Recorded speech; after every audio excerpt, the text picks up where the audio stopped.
ದ್ರೌಪದಿಯ ಸ್ವಯಂವರದ ಹೊತ್ತನ್ನು ಬಿಟ್ಟು ಮತ್ತೆ ಈ ಅರ್ಜುನ ಮುನ್ನುಗ್ಗುವವನೇ ಅಲ್ಲ. ಆ ಖಾಂಡವ ಪ್ರಸ್ಥ ಅನ್ನುವ ಒಂದು ಕಗ್ಗಾಡೋದು. ಈಗ ಕೃಷ್ಣ ಅರ್ಜುನನ ಮೊದಲು ನೋಡಿದ್ದು ದ್ರೌಪದಿ ಸ್ವಯಂವರದಲ್ಲಿ. ಇವರು ಕಾಣ್ತಾ ಇದ್ದಾಗಲೇ ಇವರಲ್ಲಿ ಒಂದು ಆತ್ಮೀಯತೆ ಹುಟ್ಟಿದೆ. ಸಹಜವಾಗಿ ಕುಂತಿಯ ತವರು ಮನೆಯವರು ಬರ್ತಾರೆ ಮಾತಾಡ್ಸ್ಕೊಳ್ಳೋಕೆ.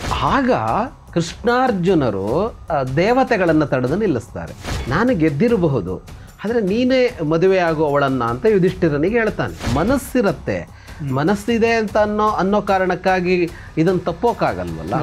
ಇಷ್ಟೆಲ್ಲ ಆಗತ್ತೆ. ಆಮೇಲೆ ಅವರು ಅಲ್ಲಿ ಇದಕ್ಕೆ ಹೋಗ್ತಾರೆ. ಇಲ್ಲೆಲ್ಲ ಅರ್ಜುನನದ ವ್ಯಕ್ತಿತ್ವ ಏನು ಕಾಣಿಸೋದು ಅಂದರೆ, ಅವನು ಯಾವುದಕ್ಕೂ ಮುನ್ನುಗ್ಗುವ ವ್ಯಕ್ತಿ ಅಲ್ಲ. ದ್ರೌಪದಿಯ ಸ್ವಯಂವರದ ಹೊತ್ತನ್ನು ಬಿಟ್ಟು ಮತ್ತು ಈ ಅರ್ಜುನ ಮುನ್ನುಗ್ಗುವವನೇ ಅಲ್ಲ. ಮುನ್ನುಗ್ಗುವಿಕೆಯಲ್ಲಿ ಅವನ ಇದಿಲ್ಲ, ಅಗ್ರೆಸಿವ್ ಅಲ್ಲ ಅರ್ಜುನ. ನಮಗೆ ಅರ್ಜುನ ಅಂತ ಅಂದಾಗ ಹೊರಗಡೆ ಅವನ ವೀರತನ ಎಲ್ಲ ನೋಡಿದಾಗ ಬಹಳ ಅಗ್ರೆಸಿವ್ ಅಂತ ಅನ್ಸುತ್ತಲ್ಲ. ಅರ್ಜುನ ಅಗ್ರೆಸಿವ್ ಅಲ್ಲ, ಮುನ್ನುಗ್ಗುವವನಲ್ಲ. ತನಗೆ ಕರೆದು ಹೇಳಿದರೆ ತಾನು ಮಾಡಬೇಕು ಅಂತ ಸೂಚಿಸಿದರೆ ಮಾತ್ರ ಮಾಡುವಂಥ ವ್ಯಕ್ತಿತ್ವ ಅವನದ್ದು. ಅವನು ಇಲ್ದಿದ್ರೆ ಮುಂದುವರಿಯವನಲ್ಲ. ದ್ರೌಪದಿ ಸ್ವಯಂವರದ ಹೊತ್ತಿನಲ್ಲಿ ಮಾತ್ರ ಮುಂದುವರೆದಿದ್ದವನು. ಮುಂದೆ ಅಲ್ಲಿ ಇದಕ್ಕೆ ಹೋಗಿ ಅಲ್ಲಿ ಇವ್ರಿಗೆ ಪಾಲು ಬೇರೆ ಬರುತ್ತಲ್ಲ, ಖಾಂಡವ ಪ್ರಸ್ಥ ಅಂತ. ಇವರು ಅಂತ ಗೊತ್ತಾದಾಗ ಹಸ್ತಿನಾಪುರದವ್ರು ಕರೆಸ್ಕೊಂಡು ಪಾಲು ಮಾಡ್ತಾರೆ. ಯುಧಿಷ್ಠಿರನೇ ರಾಜನಾಗಬೇಕಾಗಿತ್ತು, ಆದರೆ ಅದು ಆಗೋದಿಲ್ಲ. ರಾಜಕಾರಣದ ಒಂದು ನಿರ್ಣಯ ಅಂದರೆ ಈ ಯಾರಿಗೆ ಕೊಟ್ಟರು ಗಲಾಟೆ ಆಗತ್ತೆ ಅಂತಂದಾಗ ಹಂಚಿಕೊಡ್ತಾರೆ. ಈಗಿನ ಥರನೇ ಉಪಮುಖ್ಯಮಂತ್ರಿ ಮಾಡೋ ಏನೇನೋ ಇದೆಯಲ್ಲ, ತಂತ್ರಗಳು ಹುಡ್ತಾರಲ್ಲ, ಇಂಥದ್ದೇ ತಂತ್ರಗಳು ಆವಾಗಲೂ ಹುಡ್ತಾ ಇದ್ರು. ಅದೇ ತಂತ್ರ ಅಲ್ಲಿ ಬಂದಿದ್ದು. ಅರ್ಧ ಹಂಚಿಕೊಟ್ಟಾಗ ಏನಾಯಿತು, ಇವರಿಗೆ ಒಂದು ಸಿದ್ಧಗೊಂಡ ಭಾಗ ಅಲ್ಲ ಕೊಟ್ಟಿದ್ದು, ಅವರಿಗೆ ಎಸ್ಟಾಬ್ಲಿಷ್ ಆದ ಭಾಗ ಅಲ್ಲ ಕೊಟ್ಟಿದ್ದು. ರಾಜ್ಯ ಕೊಟ್ಟಿದ್ದಾರೆ ಒಂದಿಷ್ಟು, ಅದರ ರಾಜಧಾನಿಯನ್ನು ನಿರ್ಮಾಣ ಮಾಡ್ಕೋಬೇಕು ಇವರು. ರಾಜಧಾನಿ ಸರಿಯಾದ ಕಟ್ಕೋಬೇಕು ಇವರು ಅಂತ. ಈಗ ನಮ್ಮ ಆಂಧ್ರ ತೆಲಂಗಾಣ ಆದಾಗ ಅವ್ರು ಕಟ್ಕೋಬೇಕು ಅಂತಿದೆಯಲ್ಲ, ಹಾಗೆ ಬಂದಾಗ ಖಾಂಡವ ಪ್ರಸ್ಥ ಅನ್ನುವ ಭಾಗವನ್ನು ಕೊಟ್ಟಿದ್ದು ಇವರಿಗೆ. ಖಾಂಡವ ಪ್ರಸ್ಥ ಅಂತ, ಅಲ್ಲಿಯೇ ಖಾಂಡವ ವನ ಇದ್ದಿದ್ದು. ಈಗಿನ ಏನು ದೆಹಲಿ ಏನಿದೆ, ಇಡೀ ದೆಹಲಿಯ ಭಾಗ ಅಲ್ಲ, ಈ ಕಡೆ ಹಳೆ ದೆಹಲಿಯಿಂದ ದಕ್ಷಿಣಕ್ಕೆ ಅಂತ ಅದನ್ನು ಗುರುತಿಸ್ತಾರೆ, ಅಲ್ಲೇ ಅದಿದ್ದು ಅಂತ. ಬಟ್ ಆ ಪ್ರದೇಶದಲ್ಲೂ ಇವರು ಆಳ್ವಿಕೆಯದ್ದೇ ಆಗಿತ್ತಲ್ಲ. ಆ ಖಾಂಡವ ಪ್ರಸ್ಥ ಅನ್ನುವ ಒಂದು ಕಗ್ಗಾಡೋದು, ಬಹಳ ದೊಡ್ಡ ಕಾಡೋದು. ಅಲ್ಲಿ ಇವರು ನಗರ ನಿರ್ಮಾಣ ಮಾಡ್ಕೊಂಡು ಮುಂದೆ ಇರಬೇಕು. ಅಲ್ಲಿ ಹೋಗಿ ಇವರು ಆರಂಭ ಮಾಡ್ತಾ ಇರುವಾಗ ಕೃಷ್ಣ ಬರ್ತಾನೆ. ಈಗ ಕೃಷ್ಣ ಅರ್ಜುನನ ಮೊದಲು ನೋಡಿದ್ದು ದ್ರೌಪದಿ ಸ್ವಯಂವರದಲ್ಲಿ. ದ್ರೌಪದಿ ಸ್ವಯಂವರಕ್ಕೆ ಕೃಷ್ಣ ಬಲರಾಮ ಬಂದಿರ್ತಾರೆ, ಯಾದವರು ಬಂದಿರ್ತಾರೆ, ಆದರೆ ಅವ್ರು ಭಾಗವಹಿಸಿರೋದಿಲ್ಲ. ಅವರು ಎಲ್ಲರಿಗೂ ಕರೆ ಹೋಗಿರತ್ತಲ್ಲ, ಅವರು ಬಂದಿರ್ತಾರೆ ಅಷ್ಟೇ. ಆಗ ಗೊತ್ತಾಗತ್ತೆ ಇವರು ಯಾರು ಅಂತ. ಅಲ್ಲಿ ಕಂಡಿದ್ದು ಇವರು ಕಾಣ್ತಾ ಇದ್ದಾಗಲೇ ಇವರಲ್ಲಿ ಒಂದು ಆತ್ಮೀಯತೆ ಹುಟ್ಟಿದೆ. ಇದಾಗ್ತಾ ಇದ್ದಾಗೇ ಖಾಂಡವ ಪ್ರಸ್ಥ, ಅಲ್ಲಿ ಇವರ ನಿರ್ಮಾಣದ ಅಂಶ. ಅಲ್ಲಿಗೆ ಕೃಷ್ಣ ಬಂದಿರ್ತಾನೆ. ಯಾಕೆ ಅಂದರೆ ಕೃಷ್ಣ ಬಲರಾಮಾದಿಗಳೆಲ್ಲ ಬರ್ತಾರೆ. ಯಾಕೆಂದರೆ ತಮ್ಮ ಸೋದರತೆ ಮತ್ತು ಅವಳ ಮಕ್ಕಳು ಸತ್ತೋಗಿದ್ದಾರೆ ಅಂತಾಗಿತ್ತಲ್ಲ. ಅಲ್ಲಿ ಯಾದವರಿಗೂ ತಮ್ಮ ಕುಲದ ಅವಳೆಲ್ಲ ಸತ್ತೋಗಿದ್ದಾರೆ ಅಂತ ಆಗಿರುತ್ತೆ. ಬದುಕಿದ್ದಾರೆ ಅಂತ ಗೊತ್ತಾದಾಗ ಸಹಜವಾಗಿ ಕುಂತಿಯ ತವರು ಮನೆಯವರು ಬರ್ತಾರೆ ಮಾತಾಡ್ಸ್ಕೊಳ್ಳೋಕೆ. ಅರಗಿನ ಮನೆಯಲ್ಲಿ ಸತ್ತೋಗಿದ್ದಾರೆ ಅಂತಾಗಿದೆ. ದ್ರೌಪದಿ ಸ್ವಯಂವರದಲ್ಲಿ ಅವರು ಬದುಕಿದ್ದಾರೆ ಅಂತ ಗೊತ್ತಾಯ್ತಲ್ಲ. ಗೊತ್ತಾದಾಗ ಸಹಜವಾಗಿ ಕುಂತಿಯ ತವರೂರಿನವರು ಬರ್ತಾರಲ್ಲ. ಆಗ ಬಂದವರು ಉಳಿದವರೆಲ್ಲ ಹೋಗ್ತಾರೆ, ಕೃಷ್ಣ ಉಳ್ಕೋತಾನೆ. ಕೃಷ್ಣನಿಗೆ ಅರ್ಜುನನಿಗೆ ಅಲ್ಲಿ ಮೈತ್ರಿ ಬಹಳ ಬೆಳೆಯುತ್ತೆ. ಅಲ್ಲಿ ಎಷ್ಟು ಮೈತ್ರಿ ಬೆಳೆಯುತ್ತೆ ಅವರಲ್ಲಿ ಅಂದರೆ, ಅವರು ಇಬ್ಬರೇ ಓಡಾಡೋದು, ಇಬ್ಬರೇ ವಿಹಾರ ಮಾಡೋದು, ಮಾತಾಡ್ಕೊಳ್ತಾ ಇರೋದು, ಈ ಥರದ ಒಂದು ಆತ್ಮೀಯತೆ ಅನ್ನೋದು ಅಲ್ಲಿ ಬೆಳೆಯುತ್ತೆ. ಪೂರ್ವಕ್ಕೆ ಅಂತ ಹೋದರೆ ನರನಾರಾಯಣರು ಒಂದೇ ಅಂಶ ಅದು. ಅಲ್ಲಿ ಖಾಂಡವ ದಹನ ಅನ್ನೋದೊಂದು ನಡೆಯುತ್ತೆ. ಒಂದಿನ ಅವರು ಎಲ್ಲೋ ವಿಹಾರ ಹೋಗಿರ್ತಾರೆ, ಇವರಿಬ್ಬರು ಒಂದು ಸರೋವರದ ಪಕ್ಕದಲ್ಲಿ ಏನೋ ಕೂತಿರ್ತಾರೆ. ಒಬ್ಬ ಬ್ರಾಹ್ಮಣ ಬರ್ತಾನೆ, ಬಂದು ನನಗೇನೋ ಬೇಕು, ನೀವು ಮಾಡಿಕೊಡಿ ಅಂತ ಕೇಳ್ತಾನೆ. ಆಯಿತು ಅಂತ ಹೇಳ್ತಾರೆ ಅವರು. ಆಮೇಲೆ ಅವನು ಹೇಳ್ತಾನೆ, ನಾನು ಅಗ್ನಿ, ನನಗೆ ಈ ಖಾಂಡವ ವನ ಅಂತ ಏನಿದೆ, ಕಾಡೇನಿದೆ, ಇದನ್ನು ನಾನು ಭಕ್ಷಿಸಬೇಕು, ನನಗೆ ಅಜೀರ್ಣ ಆಗಿದೆ, ನಾನು ಇದನ್ನು ಭಕ್ಷಿಸಿ ಸರಿ ಮಾಡ್ಕೋಬೇಕು. ಅಂದರೆ ಈ ಕಾಡನ್ನು ಸುಡಬೇಕು ನಾನು, ಅದಕ್ಕೆ ನೀವು ಬೆಂಬಲಿಸಬೇಕು ಅಂತ. ಈಗ ಅಗ್ನಿಗೆ ಕಾಡು ಸುಡೋದಕ್ಕೆ ಬೆಂಬಲ ಅಂದರೆ ಏನು ಅಂದರೆ, ಕಾಡನ್ನು ಇವನಿಗೆ ಸುಡೋದಕ್ಕೆ ಬಿಡದೇ ಇರುವ ವ್ಯವಸ್ಥೆ ಇದೆ ಅಲ್ಲಿ. ಅಗ್ನಿ ಸುಡೋಕೆ ಹೊರಟಿದ್ದಾನೆ, ಸುಡೋದಕ್ಕೆ ಆಗ್ತಾ ಇಲ್ಲ ಅವನಿಗೆ. ಯಾಕೆಂದ್ರೆ ಇವನಿಗೆ ಬಿಡ್ತಾ ಇಲ್ಲ ಸುಡೋದಕ್ಕೆ. ಯಾರು ಅಂದ್ರೆ ದೇವತೆಗಳು. ಇಂದ್ರನ ನೇತೃತ್ವದಲ್ಲಿ ದೇವತೆಗಳು ಖಾಂಡವ ಅನ್ನುವ ಒಂದು ಕಾಡನ್ನು ಸುಡೋದಕ್ಕೆ ಬಿಡ್ತಾ ಇಲ್ಲ. ಇದು ಬಹಳ ಚರ್ಚಿಸಬೇಕಾದ ವಿಷಯವೇ, ಖಾಂಡವ ವನದಹನ ಅನ್ನೋದು. ಇವರು ಸುಡ್ತಾರ, ಆಮೇಲೆ ಓಕೆ. ಒಂದು ಕಾಡು ಸುಡಬಹುದಾ ಸುಡಬಾರದಾ ಅಂತ. ಆದರೆ ಒಂದು ಚರ್ಚೆ ಏನಿದೆ ಅಂತ ಗಮನಿಸಬಹುದು ನಾವು ಅಂತ ಅಂದರೆ, ಅಗ್ನಿಯೇ ಆದರೂ ಒಂದು ಕಾಡನ್ನು ಸುಮ್ಮನೆ ಸುಡೋದಕ್ಕೆ ಆ ವ್ಯವಸ್ಥೆಗೆ ಒಪ್ಪಿಗೆ ಇಲ್ಲ ಅಂತ. ಹೌದು. ದೇವಲೋಕದ ವ್ಯವಸ್ಥೆಗೆ ಭೂಮಿಯಲ್ಲಿರುವ ಒಂದು ಕಾಡು ಏನು ಇಡೀ ಭೂಮಿಯ ಕಾಡಲ್ಲ, ಒಂದು ಭಾಗ. ಅದನ್ನು ಅಗ್ನಿ ಸುಡ್ತೀನಿ ಅಂತ ಹೊರಟ್ರೆ ಇವನು ಯಾವ ಮಂತ್ರಿಮಂಡಲದ ಸದಸ್ಯನೋ ಅಲ್ಲೇ ಒಪ್ತಾ ಇಲ್ಲ. ಹೌದು. ಅವರು ಬಂದು ನಿಂತಿದ್ದಾರೆ ತಡೆಯೋದಕ್ಕೆ. ಇವರು ಒಪ್ಪಿಗೆ ಕೊಟ್ಟರಲ್ಲ, ನೀ ಸುಡು ಅಂತ ಇವರು ಹೇಳ್ತಾರೆ. ಇನ್ನು ಸುಡು ಅಂತ ಹೇಳಿದರೆ ಅರಣ್ಯ ಭೂಮಿ ರಕ್ಷಣೆಗೆ ಅವಾಗಲೇ ಒಂದು ವ್ಯವಸ್ಥೆ ಇತ್ತು ಅಂತ.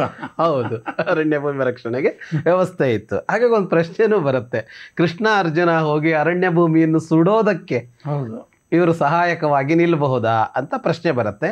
ಇದರ ಸಂದೇಶ ಕಾಡಿನ ನಾಶ, ಕಾಡನ್ನು ಸುಡೋದು ಅಂತ ಅಲ್ಲ, ಕಾಂಡವ ದಹನ ಅಂತ ಅನ್ನೋದು. ಅದೇನು ಅಂತ ಅಂದರೆ, ಈ ಕಾಡೇ ಇರಲಿ ಯಾವುದೇ ಇರಲಿ ಸೃಷ್ಟಿಯಲ್ಲಿ, ಇವತ್ತು ನಾವು ಯಾಕೆ ಕಾಡಿನ ರಕ್ಷಣೆ, ಅವತ್ತು ಇತ್ತು ಕಾಡಿನ ರಕ್ಷಣೆ, ಮರ ಬೆಳೆಸೋದು ಅನ್ನೋದ್ರ ಬಗ್ಗೆ ಅವತ್ತು ಆ ಪ್ರಜ್ಞೆ ಇತ್ತು. ಯಾಕೆಂದರೆ ಎಷ್ಟು ತರಹದಲ್ಲಿ ಮಕ್ಕಳು ಇರ್ತಾರೆ ಅಂತ ಬಂದಾಗ, ನಮಗೆ ಹುಟ್ಟಿದ ಮಕ್ಕಳು, ನಾವು ದತ್ತು ತೆಗೆದುಕೊಂಡ ಮಕ್ಕಳು, ಹೀಗೆಲ್ಲ ಮಕ್ಕಳನ್ನು ಬೇರೆ ಬೇರೆ ಹೇಳ್ತಾರೆ. ಹೇಳುವಾಗ ನಾವು ನೆಟ್ಟು ಬೆಳೆಸಿದ ಮರಗಳು ಕೂಡ ನಮ್ಮ ಮಕ್ಕಳು ಅಂತ ಹೇಳ್ತಾರೆ. ಆ ಕಾಲದ ಮೌಲ್ಯ ಅದು.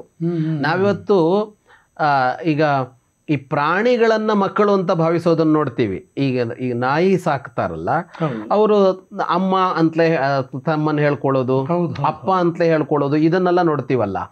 ಅವತ್ತು ಮರಗಳನ್ನು ಮಕ್ಕಳು ಅಂತ ಭಾವಿಸಬೇಕು ಅಂತ ಇತ್ತು ಅಂತ ನಾನು ಇವತ್ತಿನ ಮಟ್ಟಿಗೆ ಹೇಳೋದಾದ್ರೆ ಸಾಲು ಮರದ ತಿಮ್ಮಕ್ಕ ಮಕ್ಕಳನ್ನ ಬೆಳೆಸ್ದಂಗೆ ಮರಗಳನ್ನು ಬೆಳೆಸಿದ್ದ. ಇದಿತ್ತು ಅದು. ಹಾಗಾಗಿ ಅವತ್ತು ಕಾಡಿನ ರಕ್ಷಣೆಗೆ ಬಹಳ ಮಹತ್ವ ಇತ್ತು.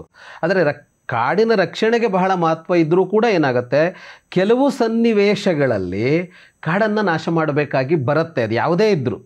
ಈಗ ಉದಾಹರಣೆ, ಪ್ರಾಣಿಗಳನ್ನು ಇವತ್ತು ಕೊಲ್ಲಬಾರದು ಅಂತ ಇದೆ. ಒಂದು ಕಾಲದಲ್ಲಿ ಕೂಡ, ರಾಜರ ಕಾಲದಲ್ಲಿ ಕೂಡ ಈ ಬೇಟೆಯನ್ನು ಸಹಜವಾಗಿ ಅವರು ಮಾಡ್ಕೊಂಬರ್ತಾ ಇದ್ರು. ಆದರೆ ನಿಯಮ ಏನು ಅಂತ ಅಂದರೆ, ಬೇಟೆಯನ್ನು ರಾಜರ ವ್ಯಸನಗಳು ಅಂತ ಕರಿತವೆ, ನಮ್ಮಲ್ಲಿ ಕರೆದಿದ್ದಾರೆ. ಅವನಿಗಿರೋ 5 ವ್ಯಸನಗಳಲ್ಲಿ ಮೃಗಯ, ದ್ಯೂತ, ಸ್ತ್ರೀ ಅಂತೆಲ್ಲ. ಸ್ತ್ರೀ ಅಂದರೆ ಪತ್ನಿಯಾಗಿ ಅವಳನ್ನು ನೋಡ್ಕೊಳ್ಳೋದಲ್ಲ, ಈ ರಾವಣನ್ ಥರ ಎಲ್ಲ ಮಾಡೋದಿದೆಯಲ್ಲ, ಇದೆಲ್ಲ ವ್ಯಸನ ಅಂತ. ಈಗ ಅಧಿಕಾರ ಇದ್ದ ಕೂಡಲೇ ಅಂಥದ್ದು ಮಾಡ್ತಾರಲ್ಲ. ಬೇಟೆಯನ್ನ ವ್ಯಸನ ಅಂತ ಕರೆದು ಬೇಟೆ ಆಡಬೇಡ ಅಂತ ಹೇಳಿದ್ದಾರೆ. ಆದರೆ ಬೇಟೆ ಯಾವಾಗ ಆಡಬೇಕು ಅಂದರೆ, ಪ್ರಾಣಿಗಳು ಮಿತಿ ಮೀರಿ ಸಂಖ್ಯೆ ಅವು ನಾಡಿನ ಮೇಲೆ ದಾಳಿ ಮಾಡೋದಕ್ಕೆ ಆರಂಭ ಮಾಡಿದ್ರೆ ಕ್ರೂರ ಪ್ರಾಣಿಗಳನ್ನು ಕೊಲ್ಲಬೇಕು ಅನ್ನೋದು ರಾಜನ ಕರ್ತವ್ಯಗಳಲ್ಲಿ ಸೇರ್ಕೊಳ್ಳುತ್ತೆ. ಆದರೆ ಇವತ್ತಿಲ್ಲ ಅದು. ಇವತ್ತು ಯಾಕೆಂದರೆ ಪ್ರಾಣಿಗಳ ಸಂಖ್ಯೆ ಕಡಿಮೆ ಇದೆ, ನಾಶ ಮಾಡಬಾರದು ಅಂತ. ಹಾಗಾಗಿ ಯಾವುದೇ ಇದ್ದರೂ ಕೂಡ, ಅಂದರೆ ಯಾವುದೋ ಒಂದು ಹಂತದಲ್ಲಿ ಸೃಷ್ಟಿಗೆ ಪೂರಕವಾಗಿ ಒಂದು ಸಣ್ಣ ಮಟ್ಟಿನ ನಾಶ ಅನ್ನೋದಕ್ಕೆ ಒಪ್ಪಿಗೆ ಅವತ್ತು ಇರುತ್ತೆ, ಇವತ್ತು ಇರುತ್ತೆ. ಇವತ್ತು ಇದೆ ಕಾಡು ನಾಶ ಅಂತಂದ್ರೂ, ನಾವೇನೇ ಅಂದರೂ ಡ್ಯಾಮ್ ಕಟ್ತೀವೋ, ಇನ್ನೊಂದು ಮಾಡ್ತೀವೋ, ರಸ್ತೆ ಮಾಡ್ತೀವೋ. ಈಗ ನಾವು ಬೈತಾ ಇರ್ತೀವಿ ಪರಿಸರ ನಾಶ ಆಯಿತು ಅಂತ, ಆದರೆ ಅದರ ಪ್ರಯೋಜನ ಪಡ್ಕೊಳ್ತಲೇ ಇರ್ತೀವಿ. ಮತ್ತು ಒಂದು ಮಟ್ಟಿಗೆ ಅದು ಸರಿ ಅಂತಲೇ ಇದೆ. ಮಿತಿಮೀರಿ ಹೋದಾಗ ಅದರ ಆಕ್ಷೇಪ. ಹಾಗಾಗಿ ಅವತ್ತು ಕೂಡ ಕಾಂಡವವನ್ನು ದಹನ ಮಾಡಿದ್ದು ಅಂತ ಅನ್ನೋದು ಕಾಡನ್ನು ಬೇಕಾಬಿಟ್ಟಿ ಬಳಸಿ ಅನ್ನುವ ಸಂದೇಶ ಏನೂ ಅಲ್ಲ. ಆದರೆ ಆ ಕಾಂಡವವನ್ನು ದಹನ ಬೇಕಾಗಿತ್ತು. ಅದು ಅಲ್ಲಿ ನಗರ ನಿರ್ಮಾಣ ಆಗಬೇಕಾಗಿತ್ತು. ಇಂದ್ರಪ್ರಸ್ಥ ಅಲ್ಲೇ ಆಗೋದು ಕೊನೆಗೆ. ಖಂಡವ ಪ್ರಸ್ಥ ಅನ್ನುವ ಆ ಜಾಗದಲ್ಲೇ ಇಂದ್ರಪ್ರಸ್ಥ ಆಗೋದು. ಆಗ ಕೃಷ್ಣಾರ್ಜುನರು ದೇವತೆಗಳನ್ನು ತಡೆದು ನಿಲ್ಲಿಸ್ತಾರೆ. ಅಂದರೆ ಇಂದ್ರನ ಸಹಿತವಾಗಿ ದೇವತೆಗಳೇ ಬಂದು ಯುದ್ಧ ಮಾಡಿದರು. ಕೃಷ್ಣಾರ್ಜುನರನ್ನು ಹಿಮ್ಮೆಟ್ಸೋಕ್ಕಾಗೋದಿಲ್ಲ, ಅಗ್ನಿ ಕಾಂಡವವನವನ್ನು ಸುಡ್ತಾನೆ. ಇಲ್ಲಿ ಅರ್ಜುನನ ಅದ್ಭುತವಾದ ಸಾಮರ್ಥ್ಯ ಕಾಣಿಸ್ಕೊಂಡಿದ್ದು, ಕೃಷ್ಣನದ್ದು ಕೂಡ ಕಾಣಿಸ್ಕೊಳ್ಳೋದು ಇಲ್ಲಿ. ಹೀಗೆ ಹೋಗುತ್ತಾ ಅರ್ಜುನನ ಈ ಸಾಮರ್ಥ್ಯ ಅನ್ನೋದು ಕಾಣಿಸ್ಕೊಳ್ತಾ ಹೋಗುತ್ತೆ. ಮತ್ತು ಇಲ್ಲೆಲ್ಲ ಕಡೆ ಗಮನಿಸಬೇಕಾದ ಅಂಶ ಏನು ಅಂದರೆ, ಇಲ್ಲೆಲ್ಲೋ ಅರ್ಜುನ ಅಗ್ರೆಸಿವ್ ಆಗಿ ಹೋಗೋದು ಅಂತಿಲ್ಲ, ತನಗಾಗಿ ಹೋಗೋದು ಅಂತ ಇಲ್ಲ, ಸ್ವಾರ್ಥಕ್ಕಾಗಿ ಹೋಗೋದು ಅಂತ ಇಲ್ಲ, ಇನ್ನೊಬ್ಬರನ್ನು ಅವಮಾನಿಸೋದಕ್ಕೆ ಹೋಗೋದು ಅಂತ ಇಲ್ಲ. ಇಂಥದ್ದು ಯಾವ ಅಂಶವೂ ಕಾಣಿಸೋದಿಲ್ಲ.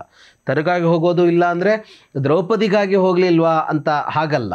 ಅಂದರೆ ಸಹಜ ಆಸೆಗಳಿಗೆಲ್ಲ ಅಲ್ಲ, ಸಹಜ ಆಸೆಗಳು ಇರಲೇಬೇಕು ಅವನೇನು ಬಟ್ ಆದರೆ ಆ ದ್ರೌಪದಿ ಬಗ್ಗೆ ಅಭಿಲಾಷೆ ಇಟ್ಕೊಂಡೇ ಹೋಗಿ ಇಲ್ಲಿ ಸ್ವಯಂವರದಲ್ಲಿ ಭಾಗವಹಿಸ್ದ. ಆದರೆ ಆ ದ್ರೌಪದಿ 5 ಜನಕ್ಕೆ ಹಂಚಿಕೆ ಆದಾಗ ಅವಾಗ ಮನಸ್ಥಿತಿ ಹೇಗಿತ್ತು ಅರ್ಜುನ? ಅದು ಬಿಟ್ಟೋಯ್ತು, ನೀವು ಸರಿಯಾದ ಇದಕ್ಕೆ ತಂದು. ಅಲ್ಲಿ ಅರ್ಜುನ ಕಾಣಿಸ್ಕೊಳ್ಳೋದು, ಅಲ್ಲಿ ನಿಜವಾಗಿ ಅರ್ಜುನ ಕಾಣಿಸ್ಕೊಳ್ಳೋದು ಅಲ್ಲೇನೆ, ಅಂದರೆ ಅವನ ಸ್ವಭಾವ ಕಾಣಿಸ್ಕೊಳ್ಳೋದು. ದ್ರೌಪದಿಯನ್ನ ಕರ್ಕೊಂಡು ಹೋದ್ರು ಇವರು, ಅಲ್ಲಿ ಕುಂಬಾರನ ಮನೆಯಲ್ಲಿದ್ದರು. ಅಲ್ಲಿ ಏನಾಗಿದೆ, ದ್ರೌಪದಿ ಬಂದ ಮೇಲೂ ನಾವು ಯುಧಿಷ್ಠಿರನ ವಿಷಯ ಚರ್ಚೆ ಮಾಡುವಾಗ ಮಾತಾಡೋದಲ್ಲ, ಎಲ್ಲರಿಗೂ ಅವಳ ಮೇಲೆ ಮನಸ್ಸಿದೆ ಅನ್ನೋದು ಯುಧಿಷ್ಠಿರನಿಗೆ ಗೊತ್ತಾಗ್ತಾ ಇದೆ. ಆದರೆ ಗೆದ್ದು ಬಂದವನು ಯಾರು? ಅರ್ಜುನ. ಹಾಗಾಗಿ ಈಗ ಅರ್ಜುನನೇ ವಿವಾಹ ಆಗಬೇಕು ಅಂತ. ಆದರೆ ಅರ್ಜುನನೇ ಮೊದಲಾಗಿ ಹೇಳ್ತಾನೆ, ಅವನಿಗೂ ಗೊತ್ತಾಗತ್ತೆ ಎಲ್ಲರಿಗೂ ಇದಿದೆ ಅಂತ. ಈಗ ಏನಾದರೂ ಏನು ನಿರ್ಣಯ ತಗೋಬೇಕು ಅಂತ ಅವನು ಹೇಳ್ತಾನೆ, ನಿನಗೆ ಈಗ ಹಿರಿಯರಿಗೆ ಮದುವೆ ಆಗದೆ ನಾನು ಮದುವೆ ಆಗೋ ವಿಷಯ ಇಲ್ಲ, ನಾನು ಗೆದ್ದಿರಬಹುದು, ಆದರೆ ನೀನೇ ಮದುವೆ ಆಗೋ ಅವಳನ್ನು ಅಂತ ಯುಧಿಷ್ಠಿರನಿಗೆ ಹೇಳ್ತಾನೆ. ಅಂದರೆ ಇಷ್ಟಪಟ್ಟು ಅವಳನ್ನು ಪಡ್ಕೊಂಡು ಬಂದರೂ ಕೂಡ ಅವನು ನೀನು ವಿವಾಹ ಆಗಬೇಕು ಅವಳನ್ನು ಅಂತ ಅರ್ಜುನ ತ್ಯಾಗ ಮಾಡ್ತಾನೆ. ಯುಧಿಷ್ಠಿರ ಹೇಳ್ತಾನೆ, ಇಲ್ಲ, ಗೆದ್ದು ಬಂದವ ನೀನು. ಉಳಿದವ್ರದ್ದು ಅಭಿಪ್ರಾಯ ಇರುತ್ತೆ, ಅಂದರೆ ಮನಸ್ಸಿರುತ್ತೆ, ಮನಸ್ಸಿದೆ ಅಂತ ಅನ್ನೋ ಕಾರಣಕ್ಕಾಗಿ ಇದನ್ನು ತಪ್ಪೋಕ್ಕಾಗಲ್ವಲ್ಲ. ಯಾವುದೂ ಇಷ್ಟ ಆಗ್ಬೋದು, ಎಲ್ಲೋ ಒಂದು ದೊಡ್ಡ ಬಿಲ್ಡಿಂಗ್ ಇದೆ, ಎಷ್ಟು ಚೆನ್ನಾಗಿದೆ, ನನಗೂ ಬೇಕಿತ್ತು ಅಂತ ಅನಿಸ್ಬೋದು. ಒಳ್ಳೆ ಕಾರ್ ರಸ್ತೆಯಲ್ಲಿ ಹೋಗ್ತಾ ಇದೆ, ನನಗೂ ಬೇಕಿತ್ತು ಅಂತ ಅನಿಸ್ಬೋದು, ನಮಗೆ ಆಸೆ ಹುಟ್ಟಬೋದು. ಆ ಕಾರ್ ಕಿತ್ಕೊಳ್ಳೋದಲ್ವಲ್ಲ. ಹಾಗಾಗಿ ಅವರು ಸಹಜವಾಗಿ ಅವಳು ನಿನ್ನ ಪತ್ನಿ ಆಗಬೇಕಾದವಳು ಅಂತಲೇ. ಆದರೆ ಅರ್ಜುನ ಒಪ್ಪೋದೇ ಇಲ್ಲ. ಅರ್ಜುನ ಯಾವ ಕಾರಣಕ್ಕೂ ನೀನು ಅಣ್ಣನೇ ಮದುವೆ ಆಗಬೇಕು ಅಂತ ಕೂರ್ತಾನೆ ಅರ್ಜುನ. ಅಲ್ಲಿ ಅರ್ಜುನನ ಈ ಸ್ವಭಾವ ಕಾಣಿಸ್ಕೊಳ್ಳುತ್ತೆ. ಅಂದರೆ ಅವನು ಎಷ್ಟು ಇಂದ್ರಿಯ ಸಂಯಮಿಯಾಗಿದ್ದ ಅನ್ನೋದು ಕೂಡ ಅಲ್ಲಿ ಗೊತ್ತಾಗುತ್ತೆ. ಅಂದರೆ ಆಸೆಗಳಿದ್ದರೂ ಕೂಡ ದಾರಿ ತಪ್ಪದೆ ಆಸೆಗಳನ್ನು ಈಡೇರಿಸ್ಕೊಳ್ಳೋದು ಅಂತ ಇದೆಯಲ್ಲ ಒಂದು. ಎರಡನೆಯದ್ದು, ಆಸೆ ಇದ್ದರೂ ಕೂಡ ಆ ಆಸೆಯನ್ನು ಯಾವುದೋ ಕಾರಣಕ್ಕಾಗಿ ಕೈ ಬಿಡಬೇಕಾಗಿ ಬರುತ್ತೆ. ಅದರಲ್ಲೆಲ್ಲ ಅವನು ಸಿದ್ಧನಿದ್ದ ಅನ್ನೋದು ಅಲ್ಲಿ ಗೊತ್ತಾಗತ್ತೆ. ಹಾಗಾಗಿ ಅಲ್ಲಿ ಅವನಿಗೆ ಕಾಣಿಸಿದ್ದು ಆಸೆ ಇತ್ತು, ಆದರೆ ಆಸೆಯನ್ನು ತ್ಯಾಗ ಮಾಡಿದ ಅರ್ಜುನ ಅಲ್ಲಿ ಕಾಣಿಸ್ತಾನೆ. ಆಮೇಲೆ ಯುಧಿಷ್ಠಿರ ಹೇಳ್ತಾನೆ, ಅದು ಕುಂತಿ ಹೇಳಿದ ಮಾತು, ಇವನ ತಲೆ ಒಳಗಿದ್ದ ಆಲೋಚನೆ ಎಲ್ಲ ಸೇರಿ 5 ಜನ ವಿವಾಹ ಆಗೋಣ ಅಂತ, 5 ಜನ ವಿವಾಹ ಆಗೋಣ ಅಂತ. ಮುಂದೆ ಇವರದ್ದು ನಿರ್ಮಾಣ ಇಂದ್ರಪ್ರಸ್ಥ ಆಗತ್ತೆ. ಇಂದ್ರಪ್ರಸ್ಥ ಆದ ಮೇಲೆ ರಾಜಸೂಯ ಯಾಗ ಮಾಡಬೇಕು ಅಂತ ಆಗತ್ತೆ. ರಾಜಸೂಯ ಯಾಗ ಮಾಡಬೇಕು ಅಂತಂದಾಗ 4 ದಿಕ್ಕಿಗೆ 4 ಜನ ಹೋಗ್ತಾರೆ. ಅರ್ಜುನ, ಭೀಮ, ನಕುಲ, ಸಹದೇವ 4 ದಿಕ್ಕಿಗೂ ಯುದ್ಧಕ್ಕೆ ಹೋಗ್ತಾರೆ. ಅರ್ಜುನ ಉತ್ತರದ ಕಡೆಗೆ ಹೋಗ್ತಾನೆ. ಉತ್ತರದ ಕಡೆಗೆ ಹೋಗುವಾಗ ಅವನು ಹಿಮಾಲಯವನ್ನು ದಾಟಿ ಹೋಗ್ತಾನೆ. ದಾಟಿ ಅಂದರೆ ಅಲ್ಲೊಂದು ಈ ಮೇರು ಪರ್ವತ ಆ ಪ್ರಾಂತ್ಯಕ್ಕೆ ಅಂತ ಹೋಗ್ತಾನೆ. ಆ ಪ್ರಾಂತ್ಯ ಅಂದರೆ ಈಗಿನ ಚೀನಾಕ್ಕೆ ಹೋದ ಅಂತ ಅರ್ಥ ಅಲ್ಲ. ಈ ದಿವ್ಯವಾದ ಕೆಲವು ಪ್ರದೇಶಗಳು ಅಂತ ಇರ್ತವೆ, ಅವು ಹೊರಗಣ್ಣಿಗೆ ಅಲ್ಲಿ ದಿವ್ಯತೆ ಏನೋ ಅನುಭವಕ್ಕೆ ಬರೋದಿಲ್ಲ. ಅದು ಎಲ್ಲ ಬೆಟ್ಟದಂತೆ, ಎಲ್ಲ ಗುಡ್ಡದಂತೆ, ಎಲ್ಲ ಮರದಂತೆಯೇ ಇರುತ್ತೆ. ಆದರೆ ಅಲ್ಲೊಂದು ಬೇರೆ ದಿವ್ಯತೆ ಇದೆ ಅನ್ನೋದನ್ನು ಆ ಅನುಭವದ ಮೇಲೆ ಮಾತ್ರ ಗುರುತಿಸಬಹುದು. ಈಗ ಭಾರತದಲ್ಲಿ ನಾವು ಎಷ್ಟೋ ನದಿಗಳನ್ನು ದಿವ್ಯವಾದ ನದಿಗಳು ಅಂತ ಕರಿತೀವಿ, ಎಷ್ಟೋ ಪರ್ವತಗಳನ್ನು ಕರಿತೀವಿ. ಈಗ ಹಿಮಾಲಯವನ್ನೇ ಅತ್ಯಂತ ದಿವ್ಯವಾದದ್ದು ಅಂತ ಕರಿತೀವಿ. ಅಲ್ಲೊಂದು ದೇವಸ್ಥಾನ ಇರಬೇಕು ಅಂತಿಲ್ಲ, ಅಲ್ಲೊಂದು ದೇವರು ಇರಬೇಕು ಅಂತ ಇಲ್ಲ, ಆ ಬೆಟ್ಟವೇ ಅಂತ. ಈಗ ತಿರುಪತಿ ಬೆಟ್ಟವೇ ದೇವರು ಅಂತ, ಮೇಲೆ ವೆಂಕಟರಮಣ ಸ್ವಾಮಿ ಇದ್ದಾನೆ ಅನ್ನೋದು ಬೇರೆ. ಇಡೀ ಹಿಮಾಲಯವನ್ನೇ ನಾವು ದಿವ್ಯವಾಗಿ ನೋಡ್ತೀವಲ್ಲ, ಆ ದಿವ್ಯತೆ ಎಲ್ಲಿದೆ ಅಂತ ಅಂದರೆ ದಿವ್ಯತೆ ಕಣ್ಣಿಗೆ ಕಾಣಿಸ್ದೇ ಇರುವಂತೆ ಇದೆ ಅಂತಲೇ ನಮ್ಮ ಪರಂಪರೆ ಹೇಳ್ತಾ ಇರೋದು. ನೀನು ಸಾಧಿಸಿದರೆ ಕಾಣಿಸ್ಬೋದು, ಸಾಧಿಸದೇ ಇದ್ರೆ ನಿಂಗೇನು ಕಾಣಿಸುತ್ತೆ ಅಂದರೆ ನಿಮ್ಮೂರು ಬೆಟ್ಟದ ಥರನೇ ಇನ್ನೊಂದು ಬೆಟ್ಟ ಕಾಣಿಸುತ್ತೆ, ನಿಮ್ಮೂರಲ್ಲಿ ಹರಿಯೋ ನದಿ ಥರನೇ ನದಿ ಕಾಣಿಸುತ್ತೆ. ಗಂಗಾ ನದಿಗೆ ನಮ್ಮೂರ ನದಿಗೆ ಏನು ವ್ಯತ್ಯಾಸ ಇದೆ ಅಂದರೆ ಏನೂ ಇಲ್ಲ, ಅದು ನದಿನೇ ಅಂತ. ಹಾಗೆ ಒಂದು ದಿವ್ಯ ಪ್ರದೇಶಕ್ಕೆ ಹೋಗ್ತಾನೆ ಅವನು ಅರ್ಜುನ. ಅದನ್ನು ಉತ್ತರ ಕುರು ಅಂತ ಕರೀತಾರೆ, ಉತ್ತರ ಕುರು ಅಂತ. ಇವರದ್ದನ್ನು ದಕ್ಷಿಣ ಕುರು ಅಂತ ಕರೀತಾರೆ. ಉತ್ತರ ಕುರುವಿಗೆ ಮನುಷ್ಯರಿಗೆ ಪ್ರವೇಶ ಇಲ್ಲ. ಹಿಂದೆ ಪಾಂಡು ಅಲ್ಲಿವರೆಗೆ ಹೋಗಿ ಹಿಂದೆ ಬಂದಿದ್ದ, ಋಷಿಗಳ ಜೊತೆಗೆ ಹೊರಟವನನ್ನು ಅಲ್ಲಿಂದ ಮುಂದೆ ಬರೋಕ್ಕಾಗಲ್ಲ ಅಂತ ಹೇಳಿದ್ರು ಅವರು. ಅರ್ಜುನ ಹೋದಾಗಲೂ ಅವ್ರು ಹೇಳ್ತಾರೆ, ಅಲ್ಲಿಯವರೆಗೆ ಮಾತ್ರ ನೀನು ವಿಜಯ ಸಾಧಿಸೋದಾದರೂ, ಇದರ ಮುಂದೆ ನೀನು ಬರಬೇಕಿಲ್ಲ, ಅಂದರೆ ಮುಂದೆ ಬರುವಂತಿಲ್ಲ ನೀನು ಅಂತ ಹೇಳಿ. ಆದರೆ ಅರ್ಜುನ ಬಂದಿದ್ದಾನೆ ಅಂತ ಅವರು ಕಪ್ಪ ಕಾಣಿಕೆ ಕೊಡ್ತಾರೆ, ಕಪ್ಪ ಕಾಣಿಕೆ ಕೊಡ್ತಾರೆ ಅವರು. ಹೀಗೆ ಅವನು ಅಲ್ಲಿ ಗೆದ್ದು ಬರ್ತಾನೆ. ಇಲ್ಲೆಲ್ಲ ಅರ್ಜುನನ ಸಾಮರ್ಥ್ಯ ಅನ್ನೋದು ಗೊತ್ತಾಗ್ತಾ ಇರುತ್ತೆ. ಆದರೆ ಇದೆಲ್ಲ ಮಾಡಿಯೋ ಅವನು ಮತ್ತೆ ಸುಮ್ಮನೆ ಇರೋದೆ. ಮತ್ತು ವಾಪಸ್ ಬಂದು ರಾಜಸೂಯ ಯಾಗ ಅಂತ ಬಂದರೆ ರಾಜಸೂಯ ಯಾಗದಲ್ಲಿ ಅರ್ಜುನದ್ದೇನೂ ಇಲ್ಲ, ಏನೋ ಕೆಲಸ ಇರುತ್ತಲ್ಲ ಅಷ್ಟು ಮಾಡೋದು ಅನ್ನೋದು ಬಿಟ್ಟರೆ ಮುಂಚೂಣಿಯಲ್ಲಿ ಏನೂ ಇಲ್ಲ ಅವನದ್ದು, ಮುಂಚೂಣಿಯಲ್ಲಿ ಏನೂ ಇಲ್ಲ ಅವನದ್ದು. ಈಗ ಅಲ್ಲಿ ಒಂದು ಭವನ ನಿರ್ಮಾಣ ಆಗಿರುತ್ತೆ, ಸಭಾಭವನ. ಅದರಲ್ಲೇ ಈ ದುರ್ಯೋಧನ ಹಂಗೆ ಕಣ್ಣು ಬೀಳೋದು ಅದ್ರ ಮೇಲೂ ಅಲ್ಲ, ಜಾರಿ ಬಿದ್ದು ಎಲ್ಲ ಆಗತ್ತೆ ಅಂತ. ವಾಸ್ತವಾಗ ಆ ಭವನ ಸಿಕ್ಕಿದ್ದು ಹೇಗೆ ಅಂದರೆ, ಮಯ ಕಾಂಡವ ದಹನದಲ್ಲಿ ಅಗ್ನಿ ಸುಡುವಾಗಿ ಇವರು ಅವನನ್ನು ಉಳಿಸಿರ್ತಾರೆ. ಆ ಕೃತಜ್ಞತೆಗೆ ಅವನು ಕೃಷ್ಣ ಹೇಳ್ದ ಅಂತ ಈ ಭವನ ಕಟ್ಟಿಕೊಟ್ಟಿದ್ದು. ಅದರ ಅರ್ಥ ಪಾಂಡವರಿಗೆ ಇಷ್ಟು ದೊಡ್ಡ ಭವನ, ಅದ್ಭುತವಾದ ಭವನ ಸಿಗೋದಕ್ಕೆ ಕಾರಣ ಯಾರು ಅಂದರೆ ಅರ್ಜುನ. ಆದರೆ ಅರ್ಜುನ ಅದರ ಮೇಲೆ ತನ್ನದೇನೋ ಒಂದು ಹಕ್ಕನ್ನು ಪ್ರತಿಪಾದಿಸುವ ಯಾವ ಅಂಶವೂ ಇಲ್ಲ. ಅದು ಯುಧಿಷ್ಠಿರನದ್ದೇ ರಾಜ್ಯದ್ದೇ ಅನ್ನೋ ತರಹ. ಅಂತಂದರೆ ಕೆಲಸ ಮಾಡಿ ತಂದು ಮುಗಿದ ಮೇಲೆ ತನ್ನಷ್ಟಕ್ಕೆ ತಾನು ಇದ್ದು ಬಿಡೋದು ಅನ್ನೋದು ಅರ್ಜುನನಲ್ಲಿ ಕಾಣಿಸಿಕೊಳ್ಳತ್ತೆ.